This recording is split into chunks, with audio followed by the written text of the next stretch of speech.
할렐루야. 네, 오늘도 주님 앞에 나오신 여러분들 사랑하고 환영합니다. 오늘도 우리가 함께 찬양을 통해서 주님 앞에 나아갈 텐데요. 우리 함께 찬양으로 고백하겠습니다.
우리 다 함께 사도신경으로 신앙 고백하겠습니다. 나는 전능하신 아버지 하나님 천지의 창조주를 믿습니다. 나는 그의 유일하신 아들 우리 주 예수 그리스도를 믿습니다. 그는 성령으로 잉태되어 동정녀 마리아에게서 나시고 본디오 빌라도에게 고난을 받아 십자가에 못 박혀 죽으시고 장사한 지 사흘 만에 죽은 자 가운데서 다시 살아나셨으며 하늘에 오르시어 전능하신 아버지 하나님 우편에 앉아 계시다가 거기로부터 살아있는 자와 죽은 자를 심판하러 오십니다. 나는 성령을 믿으며 거룩한 공교회와 성도의 교제와 죄를 용서받는 것과 몸의 부활과 영생을 믿습니다. 아멘.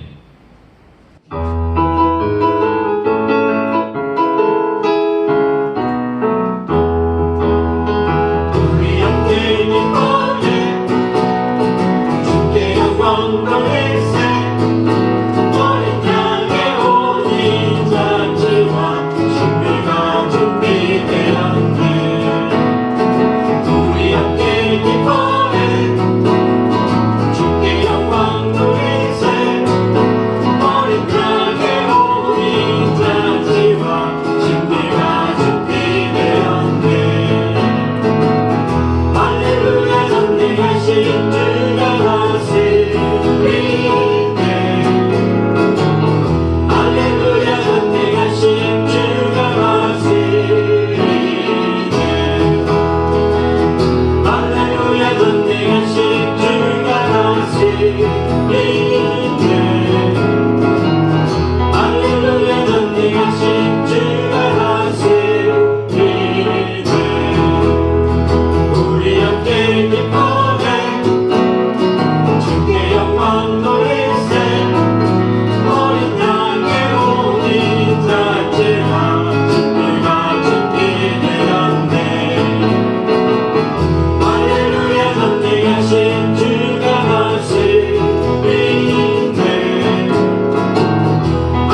오늘 우리에게 주시는 하나님의 말씀은 구약에 있는 사사기 12장 1절에서 7절까지입니다.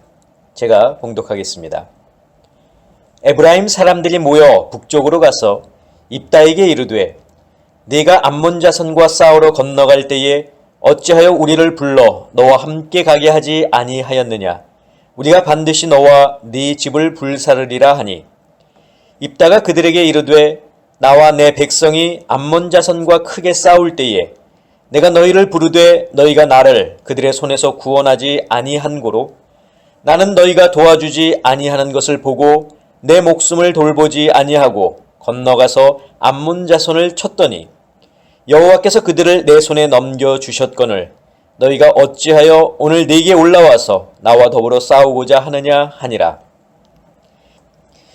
입다가 길르앗 사람을 다 모으고 에브라임과 싸웠으며 길르앗 사람들이 에브라임을 쳐서 무찔렀으니 이는 에브라임의 말이 너희 길르앗 사람은 본래 에브라임에서 도망한 자로서 에브라임과 므낫세 중에 있다 하였습니다. 길르앗 사람이 에브라임 사람보다 앞서 요단강 나루턱을 장악하고 에브라임 사람의 도망하는 자가 말하기를 청하건대 나를 건너가게 하라 하면 길르앗 사람이 그에게 묻기를 네가 에브라임 사람이냐 하여 그가 만일 아니라 하면 그에게 이르기를 쉿볼렛이라 발음하라 하여 에브라임 사람이 그렇게 바로 말하지 못하고 쉿볼렛이라 발음하면 길르앗 사람이 곧 그를 잡아서 요단강 나루턱에서 죽였더라. 그때에 에브라임 사람의 죽은 자가 4만 2천 명이었더라. 입다가 이스라엘의 사사가 된 지 6년이라. 길르앗 사람 입다가 죽음에 길르앗에 있는 그의 성읍에 장사되었더라. 아멘. 기도하겠습니다.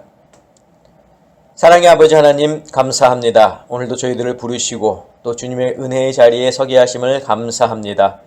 오늘 우리에게 귀한 말씀 더하여 주실 줄 믿사오니 이 말씀으로 은혜 받게 하시고 또 이 말씀을 통해서 하나님의 음성을 듣는 귀한 시간이 될 수 있도록 인도하여 주시옵소서. 예수 그리스도의 이름으로 기도하옵나이다. 아멘. 사랑하는 성도 여러분, 지난 한 주간 주님의 은혜 가운데 거하시고 또 주님의 참 평안을 누리셨습니까? 우리가 살면서 항상 주님의 말씀이 내 안에 가득 차고 풍성함으로 항상 그 말씀을 의지하고 또 말씀에 순종하는 저와 여러분들이 되실 수 있기를 부탁을 드립니다.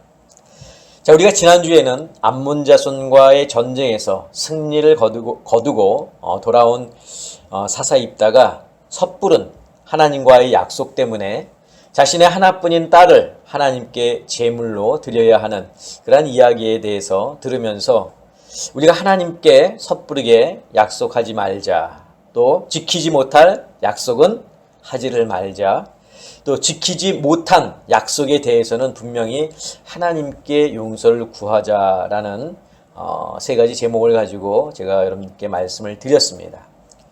자, 그런데 딸로 인한 슬픔이 채 가시기도 전에 입다에게 또 다른 그러한 어려움이 또 닥쳐왔습니다. 힘든 일이 닥쳐왔는데, 자, 그것은 무엇이냐면 에브라임 지파의 사람들이 요단강을 건너서 요단 동편 땅에 있는 이 입다를 찾아와서 시비를 건 겁니다. 자, 시비의 내용은 뭐냐면 왜 네가 암몬 자손과 싸우러 갈 때에 우리를 부르지 않았느냐는 거죠. 그러면서 우리가 너와 네 집을 불사르겠다 이렇게 엄포를 놨습니다. 불사르겠다는 말은 진멸하겠다는 말이죠. 자, 그러자 입다가 그들의 시비에 일축을 가하면서 반박했습니다. 자, 오늘 본문 2절 3절에 나와 있는데 제가 표준 세번역으로 읽어드리겠습니다. 그러자 입다가 그들에게 말하였다. 나와 나의 백성이 암몬 자손과 힘겹게 싸울 때에 내가 너희를 불렀으나 너희는 나를 그들의 손에서 구하여 주려고 하지 않았다. 너희가 구하러 오지 않는 것을 보고 내가 목숨을 걸고 암몬 자손에게 쳐들어가니 주께서는 그들을 나의 손에 넘겨주셨다. 그런데 어찌하여 오늘 너희가 이렇게 올라와서 나를 대항하여 싸우려고 하느냐. 자, 입다의 말에 의하면 나와 내 백성이 암몬 자손과 싸울 때에 너희에게 도움을 청했지만 너희가 오지 않았고 그래서 우리가 목숨을 다해서 힘껏 싸웠는데 하나님께서 도우셔서 전쟁에서 승리할 수 있었다고 말합니다. 그런데 너희는 왜 전쟁이 다 끝난 지금에 와서 딴소리를 하고 있냐? 지금 이렇게 말하고 있는 거죠. 사실 에브라임 지파가 입다와 길르앗 사람들에게만 못되게 하는 것은 아닙니다. 일전에 에브라임 지파는 사사 기드온에게도 시비를 걸었습니다.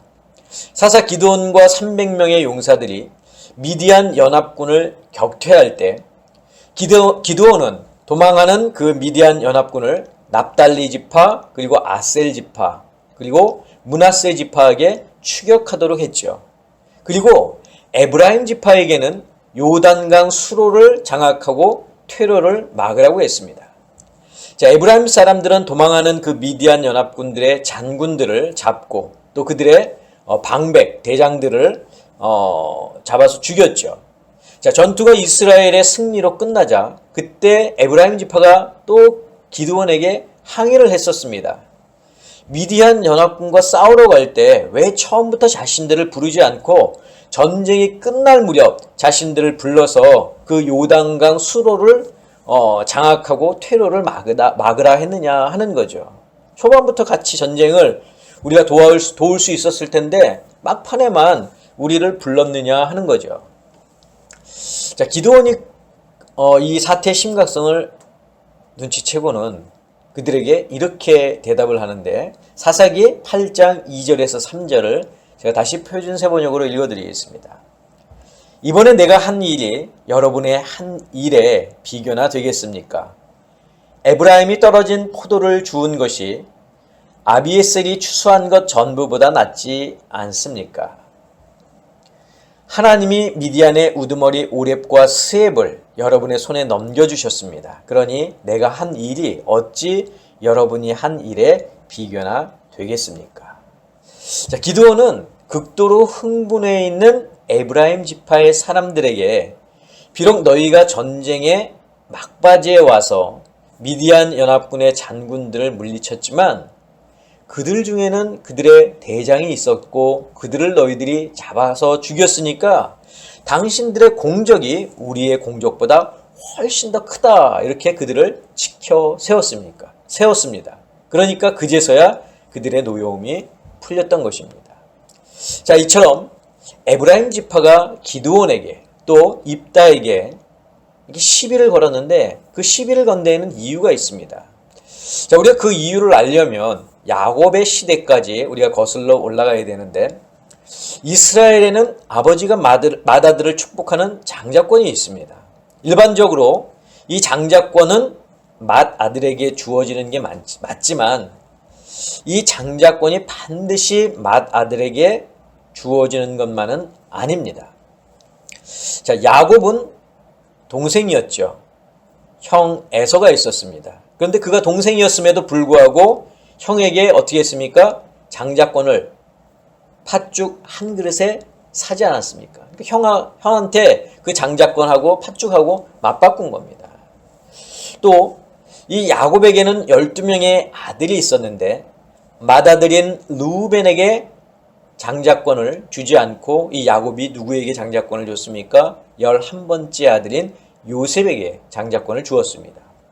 자, 요셉도 장자권을 형인 므낫세에게 주지 않고 바로 동생인 에브라임에게 주었습니다.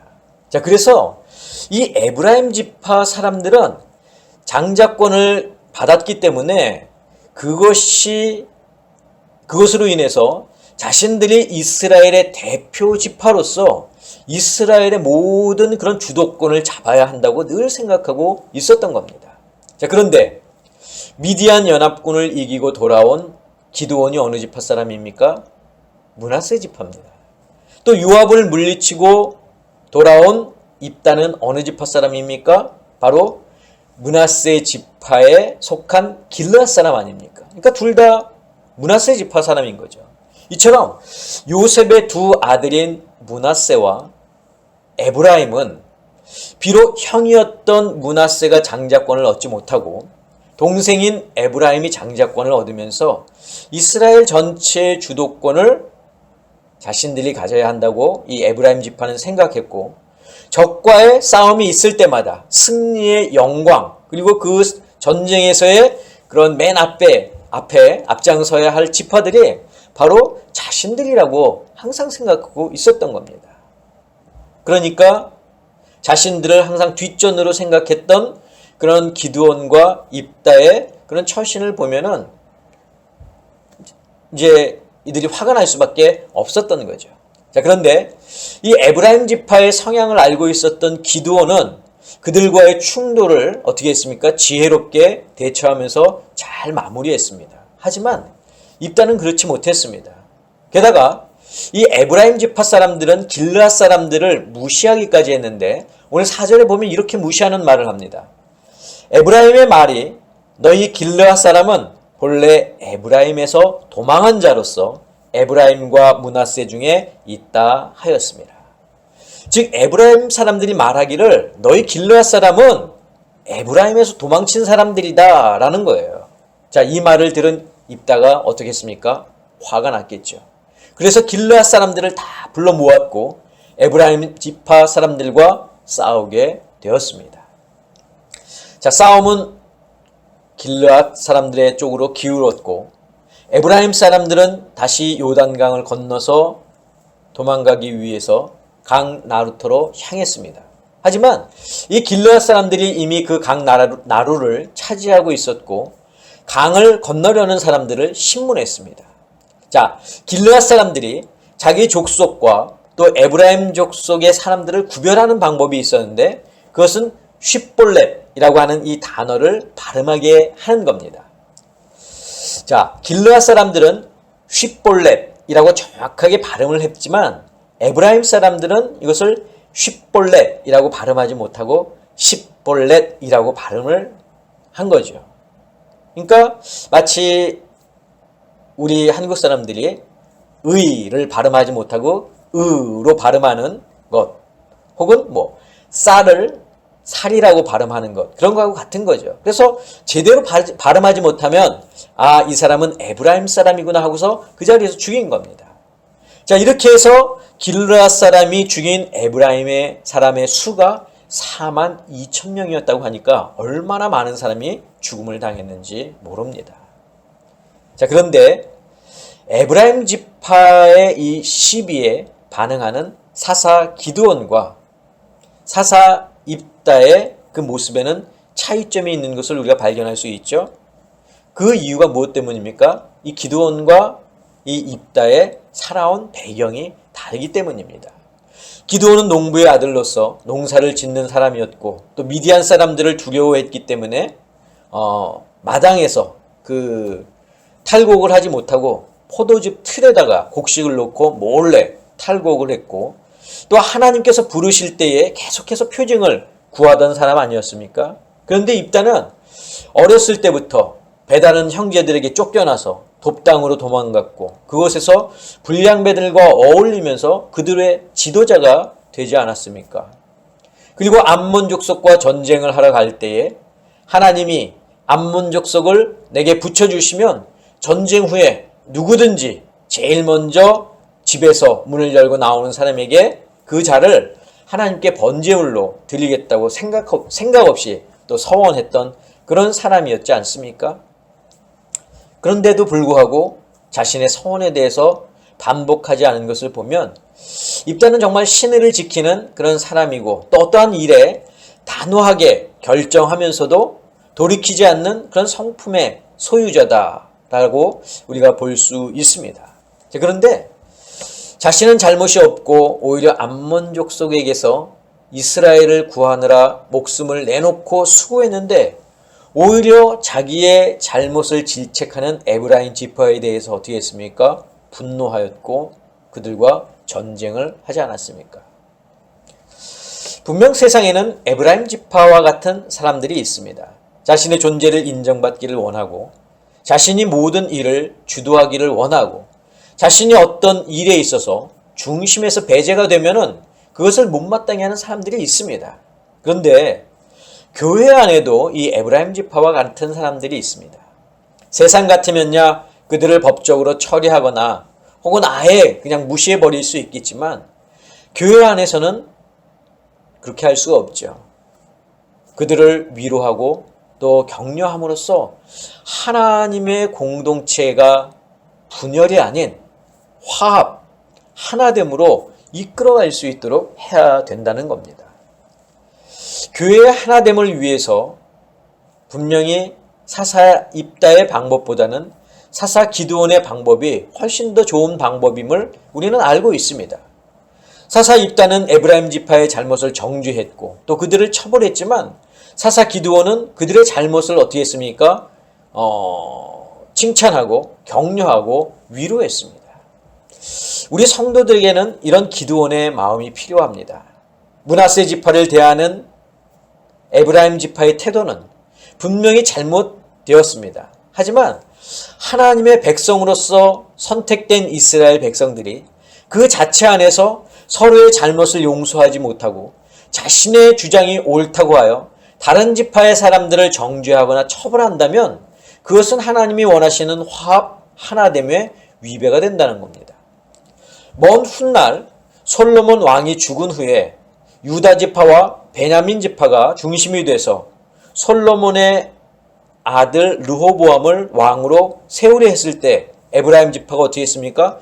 자신들이 그런 어떤 왕 위에 간섭하고 해야 되는데 그러한 주도권을 빼앗겼다고 생각해서 다른 9지파를 선동해서 애굽으로 망명한 여로보암을 앞세워서 북이스라엘이라고 하는 나라를 세우지 않습니까?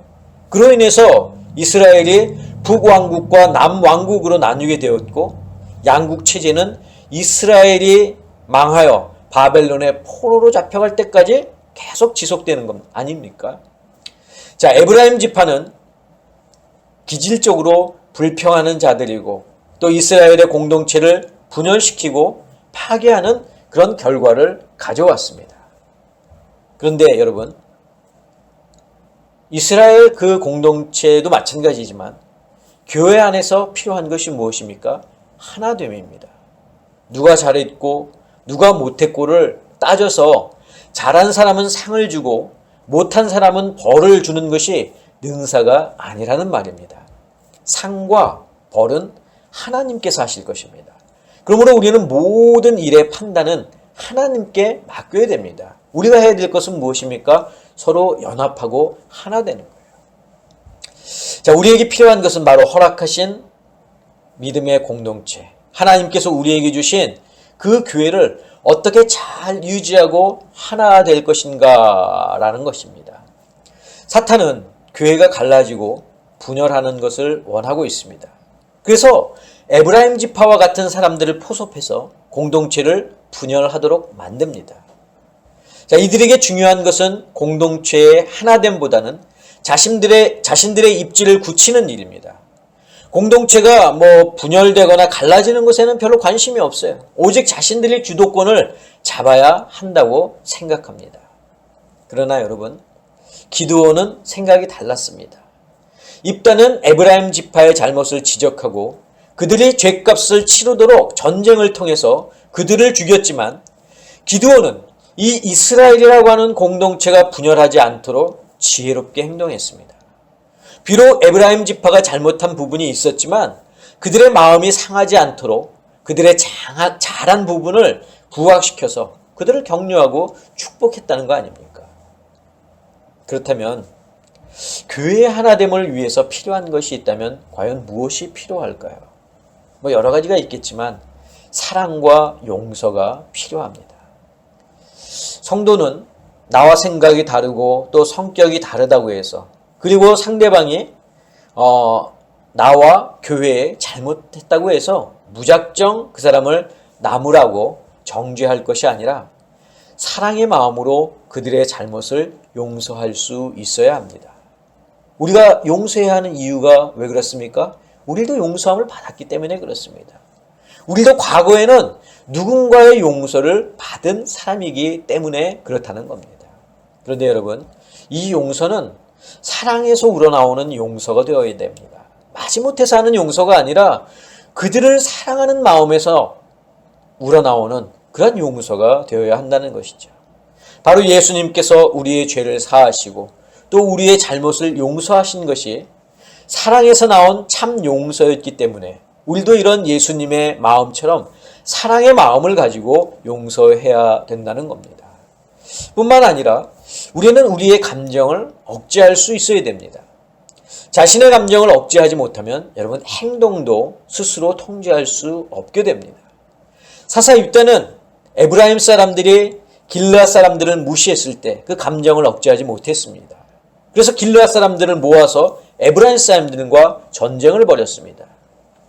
기드온처럼 조금만 참고 조금만 감정을 억제했더라면 무고한 생명을 죽이지 않을 수 있었을 텐데 그의 섣부른 기도처럼 그의 억제하지 못한 감정에서 나온 섣부른 판단은 이스라엘 전체에 큰 어려움을 가져왔습니다.